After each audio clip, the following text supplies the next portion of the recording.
Together we can do more and better. This is a story about how companies, education and research can collaborate to find effective solutions.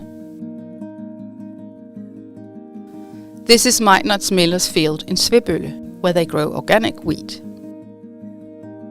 A grain of wheat consists of multiple parts: the bran, the endosperm and the germ. The grain is milled and sifted to make flour, and the flour and the bran are separated. The flour can now be used for baking. As for the bran, it is normally used in pig feed and for growing mushrooms. Mejnerts Mølle produce around 200 tons of organic wheat bran every year. And this is where University College Absalon comes into the picture. Bran contains of 40% dietary fibre, which is good for your gut health, so bran is an excellent source of nutrition. University College Absalon and Mejnerts Mølle met and exchanged know-how, experience and ideas, and that's how the Wheat Bran project got started. University College Absalon now investigates, develops, tests and retests processing methods, recipes and products. The research work is included in the Nutrition and Health Education program. Researchers and students share knowledge, and the students take an inquisitive and innovative approach to the project.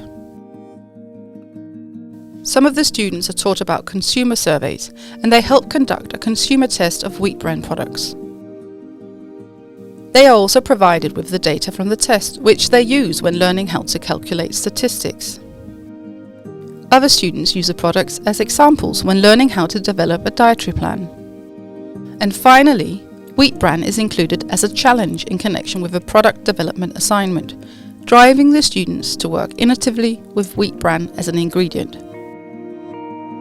Including research projects in the education program means that the students will gain relevant technical and professional skills by working on realistic cases and issues. And the projects will be more successful because more people are involved in exploring, investigating and finding potential solutions. Together we can do more and better. The Wheat Bran Project 2022 is part of the Zealand Innovation District and is funded by the EU European Regional Development Fund. Research and development at University College Absalon is conducted in different research units. Each unit carries out research and development in a specific thematic area, focusing on key societal challenges. The Food and Health Innovation Research Unit is based at the Center for Nutrition and Rehabilitation. The unit aims to combine knowledge and professional skills in food quality, nutrition and health promotion in order to create innovative and healthy initiatives related to food and meals. The unit's activities are focused on innovation in healthy and sustainable food in close collaboration with both regional and national food stakeholders. The unit's cross-disciplinary work aims to enhance the eating and nutritional quality of different meals made by food and nutrition professionals. The development work is carried out together with people who cook the food. The work involves and focuses on target groups and includes innovation processes.